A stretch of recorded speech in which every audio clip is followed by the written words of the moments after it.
जगह पे आ गए और बस वहीं पे। कैसे हम ये समझें कि हम दो तीन टाइप के काम कर सकते हैं लेकिन वो सेम पर्पस पे मैच हो जाता है, सेम विजन मिशन में मैच हो जाता है। तो let's understand from some successful organisations जिन्होंने ऐसा किया। जैसे if you talk about Elon Musk, तो टेस्ला भी है, स्पेसएक्स भी है, ट्विटर भी है। तीन वर्टिकल्स मान लेते हैं, और भी 15 होंगे, बट जो तीन चल रहे हैं जो कहीं से भी अलाइंड ही नहीं है। ऐसा कुछ है ही नहीं कि आप बेकरी है तो आपके पास में अगर कैफे है तो बेकरी भी है और फिर वर्कशॉप भी कर रहे हो, या फिर उसी से रिलेटेड कोई भी चीज नहीं हो रही है, लेकिन फिर भी ये सारी चीजें चल रही। ये और बात है कि इसमें भी एक बहुत बड़ा चैप्टर है अपने आप में कि पहले जो कार उसने इलेक्ट्रिक कार स्टार्ट करी, तो that was ridiculed by everyone. This was highly ridiculed कि what nonsense in the world of crude या डीजल पेट्रोल में, what nonsense is it trying to do, क्या ये मोबाइल है, क्या ये ऐसा है। It was mock, but when he persisted and he kept on doing, तो फिर वो इतनी बड़ी चीज बन गई कि जब उसने स्पेसएक्स चालू किया तो स्पेसएक्स को फंडिंग इलेक्ट्रिक कार से मिल रही, जबकि उससे ज्यादा एम्बिशियस प्रोजेक्ट स्पेसएक्स है, उससे ज्यादा लोगों ने अग्रीमेंट या फिर रेस्पेक्ट कर किया तो स्पेसएक्स को किया, लेकिन पहले इलेक्ट्रिक कार्स में उसने सक्सेस किया। इसकी फंडिंग से स्पेसएक्स जैसी चीज खड़ी हुई। स्पेसएक्स में सालों तक पैसे दिए ही जा रहे हो, लेकिन फिर भी वो एक आज वैल्यूएबल कंपनी बन चुकी है। तो इसका रीजन क्या हो सकता है?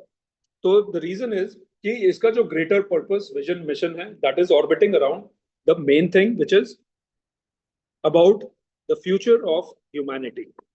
उसने ये जो भी चीज करी है उसका मेन पर्पस रहा है कि to create the future of humanity.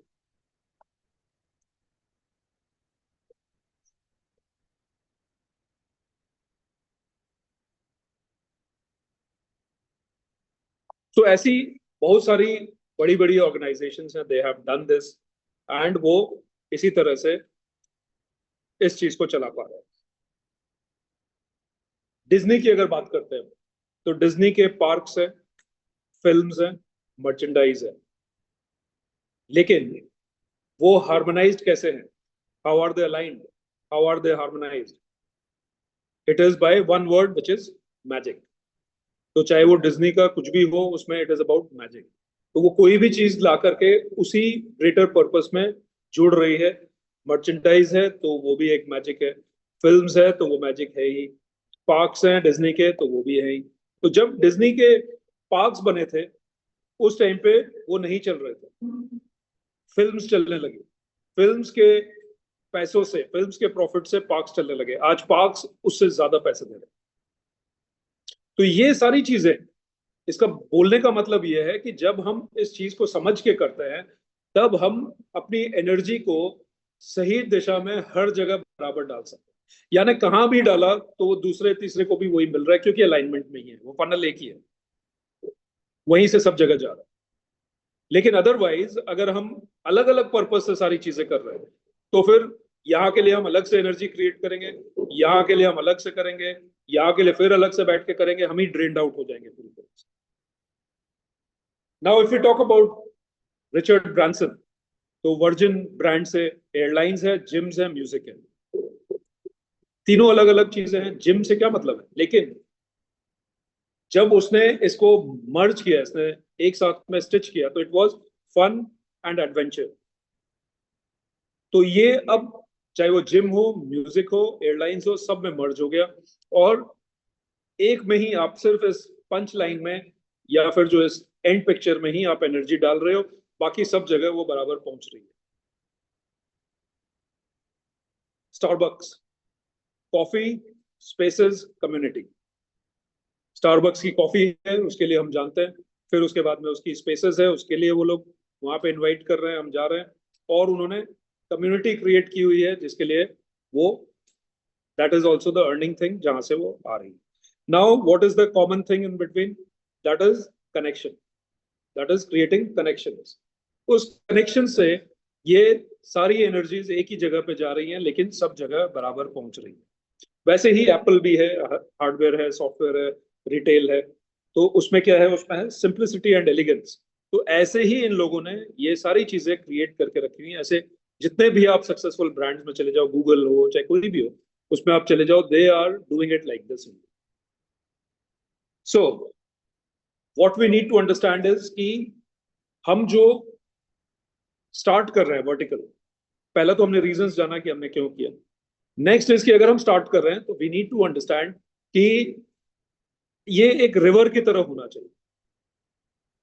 जो भी हम वर्टिकल स्टार्ट कर रहे हैं, it should be like a river. The source of the river, जो गंगोत्री है जहां से वो स्टार्ट होती है, that is the purpose for us. That is the purpose. मतलब सोर्स ऑफ द बिजनेस क्या है? वो है द पर्पस, विजन, मिशन। जहां से रिवर स्टार्ट हो रही है वो है द सोर्स और द पर्पस। उसके बाद में स्ट्रीम निकलती है उसकी। वो स्ट्रीम जो है वो फिर अलग अलग जगह जा रही है। तो दीज आर द वर्टिकल्स। लेकिन अगर सेम सोर्स से निकलती है रिवर, जिस सोर्स से रिवर निकल रही है उसी की स्ट्रीम जाती है, तो वो हमेशा भरी हुई रहती है विथ वाटर एंड सॉइल। उसमें सब चीजें होती है, उसमें सारे एलिमेंट्स होते हैं कि वो उस सिटी में जहां से गुजर रही है, चाहे वो अगर बंगाल होते हुए यूपी भी जा रही है और उसके बाद में नॉर्थ में और भी कई जगह जा रही है, तो वो उसको पूरी तरह से हरी भरी रखते हुए जाए। वो वहां से क्रॉस होकर बंगाल आ रही हो या कहीं से भी हो, इट इज ऑल अबाउट कि एक ही सोर्स से वो स्ट्रीम्स जा रही है। That source is the purpose, vision, mission. वहां से अगर हम वर्टिकल्स निकालते हैं, वहां से हम स्ट्रीम्स निकालते हैं, तो दैट इज परफेक्ट। लेकिन अगर हम सोच रहे हैं कि कहीं पे से स्ट्रीम जा रही है और अब हम इसको लेफ्ट साइड में खड़े होकर खोद लें, if we dig it up, stream निकाल लें, दैट इज द वर्टिकल जो हम जिद से करना चाह रहे हैं, जो हम चाहे जो हमने जो अभी एग्जांपल्स लिए उसके कारण कर रहे हैं। क्योंकि नो नहीं बोल पाए, क्योंकि हमें लग रहा था कि कुछ और तो करना ही चाहिए, क्योंकि हम इसलिए कर लिए, क्योंकि हमने उसमें बोला जा रहा था इसलिए कर लिया, क्योंकि और कुछ था नहीं करने को इसलिए कर लिया। तो अब हम वो स्ट्रीम्स डिग इन करके निकाल रहे हैं, उसको खोद के निकाल रहे हैं। तो जब कोई एक्सट्रीम से कोई चीज चल रही हो, जहां सोर्स से कोई एक्सट्रीम निकल रही हो, तो वो हमेशा भरी हुई रहेगी। लेकिन अगर हम डिग करके निकाल देंगे और फिर उसको चलाएंगे, तो आगे जाके वो बहुत जल्दी सूख जाएगी। बहुत जल्दी वहां पे पानी आना बंद हो जाएगा, सॉयल सेडिमेंटेशन, सब सब चीजें ही पूरी तरह से अटक जाएंगी, एंड जो उसके बेनिफिट्स है वो नहीं मिलने वाले। So very soon that will dry up, continuous उसमें फोर्स भी नहीं रहने वाला है। और आप अलग अलग से फिर जो डिग की हुई है उसको अलग से एनर्जी दोगे, उसको भरोगे, तब तक जो दूसरी खोदी हुई है वो सूख जाएगी। फिर आप उसमें एंटर करोगे, तब तक ये वापस हो जाएगी। तो this is what is happening with us. So we must have a shared vision in all. इन तीनों में मेरा शेयर्ड विजन होगा। जैसा कि क्वेश्चन में ही पूछा गया है कि bringing Joy and celebration is my main motive. ये मेरा एक शेयर्ड विजन है, जो भी मैं कर रहा हूं उसमें जॉय एंड सेलिब्रेशन मुझे चाहिए। तो इसमें 100% आ रहा है कि मैं कैफे देख रहा हूं तो मैं देख रहा हूं कि जॉय एंड सेलिब्रेशन है यहाँ पे। मैं देख रहा हूँ कि बेकरी है, तो कैफे के हर जॉय एंड सेलिब्रेशन में बेकरी से सामान आ रहा है, it is also being a part of it. और अगर मैं वर्कशॉप्स कर रहा हूँ तो वर्कशॉप्स में भी मेरा मेन मुद्दा ही रहेगा कि work should be about joy and celebration. वहीं से सारी चीजें होनी चाहिए, we should do everything in joy and celebrate everything. तो उसमें भी मैं वही लेकर के जा रहा हूँ। सो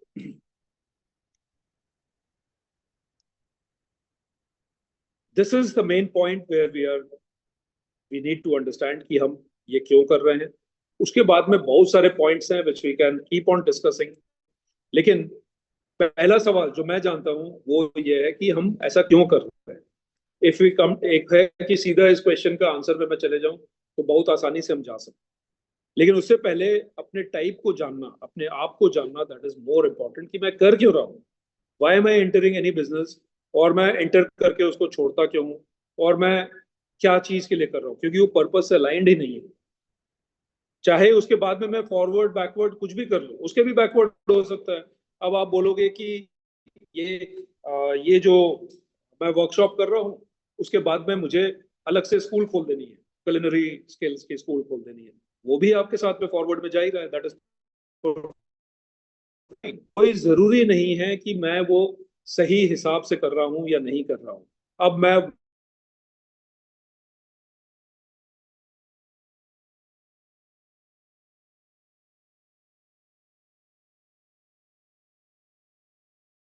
अपने मेन पर्पस को रखना है कि यस जॉइंट सेलिब्रेशन, इसके थ्रू तो और आ सकता है, and then I will pursue it, then I will move forward, तो वो अलग चीज हो जाए। तो हर चीज में ही हम ये कर सकते हैं, लेकिन